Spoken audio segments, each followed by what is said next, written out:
5 minutes pour comprendre avec Diary Baldé. Bonjour à toutes et à tous, bienvenue dans votre émission 5 minutes pour comprendre.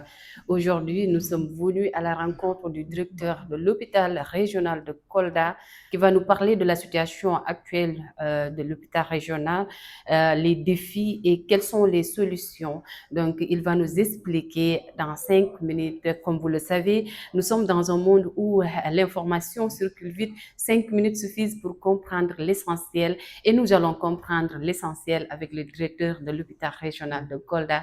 Merci de nous avoir reçus dans votre bureau. Bonjour. Bonjour madame, bonjour à votre équipe, merci. Je suis très content de vous recevoir dans notre structure pour discuter avec vous dans ce format. Ouais.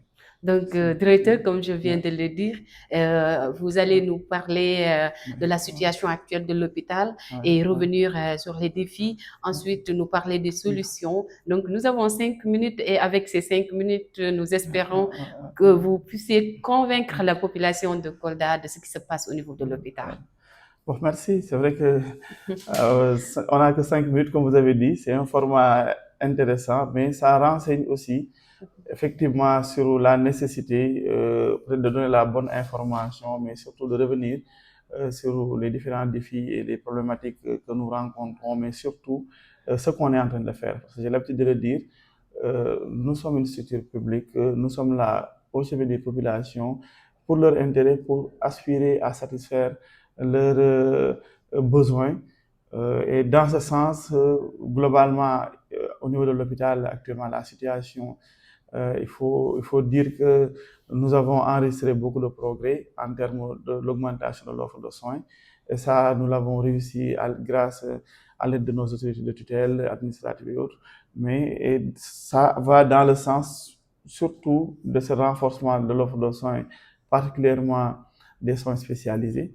Comme vous le savez, Kolda, c'est effectivement, l'idée, c'est d'aller dans le sens d'asseoir une souveraineté sanitaire dans la zone pour que les populations d'ici puissent bénéficier d'une prise en charge optimale et vraiment une accessibilité. Et cette accessibilité, c'est d'abord que les soins spécialisés soient disponibles. Ça, je pense que beaucoup d'efforts ont été faits avec beaucoup de spécialistes qui sont venus, comme vous l'avez constaté récemment avec l'avènement d'un service de neurochirurgie et également d'autres aspects.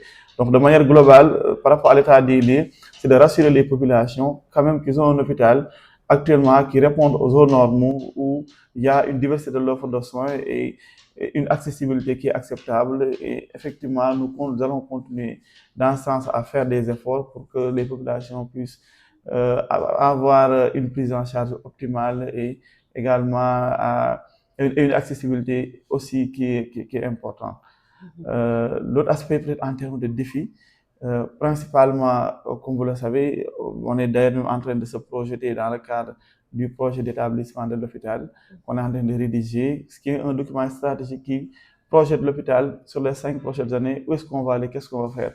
Bon, à court terme, naturellement, c'est de maintenir l'amélioration et la performance des soins et la qualité des services offerts. Et particulièrement sous peu, on a prévu au mois d'octobre, dans quelques jours, peut-être de mettre en place une unité d'oncologie médicale dans l'hôpital qui va permettre la prise en charge des cancers à l'occasion de Octobre Rose. Donc, je pense que le processus est très loin avec l'aide de nos partenaires et également de nos autorités de tutelle pour que Kolda puisse démarrer les activités de cancérologie clinique, notamment la chimio. Donc, ça, on est en train d'y travailler de manière importante. Aussi, la montée en puissance de certains services, notamment le service de cardiologie, dont on veut sous peu pour qu'on puisse démarrer ce qu'on appelle les activités de pose de pacemaker. C'est des puces qu'on met dans le cœur de certains patients. Et souvent, c'est des technologies inaccessibles qu'on ne faisait pas dans la zone, qui n'étaient disponibles qu'à Dakar. Mais je pense qu'on est en train de prendre des dispositions pour qu'aujourd'hui, on puisse faire ces technologies et ces soins. Donc, de manière globale, l'idée, c'est d'aller vers la performance, vers la qualité des soins, mais surtout assurer au maximum une souveraineté sanitaire et une disponibilité des nouvelles technologies de soins au bénéfice de ces populations. Peut-être c'est voilà vraiment les principales perspectives et les solutions, et ça on le fera avec les populations, avec le personnel, avec le soutien de nos partenaires sociaux, mais particulièrement des autres partenaires de la société civile, qui nous permettent d'avoir un retour du ressenti des populations et aussi puissent nous orienter par rapport aux attentes de ces populations pour qu'on puisse les répondre et les prendre en charge au mieux. Parce que, en résumé, notre mission, c'est une mission de service public et nous devons nous inscrire dans cette approche qualité qui vise à satisfaire les besoins de nos concitoyens. Docteur, nous vous yow remercions infiniment, vraiment, et nous remercions aussi aux téléspectateurs. Donc, avant de terminer, on n'a que 5 minutes. Docteur ne s'est pas présenté. Bon, je m'appelle Fallou Niang. Je suis médecin spécialiste en ORL de formation et je suis le directeur du Centre hospitalier régional de Kolda. Merci. Nous sommes à la fin de notre émission 5 minutes pour comprendre. Docteur, je pense bien qu'il a dit l'essentiel. Donc, nous vous donnons rendez-vous à un autre numéro avec 5 minutes pour comprendre. Les Koldois vont tout comprendre. Merci. Merci.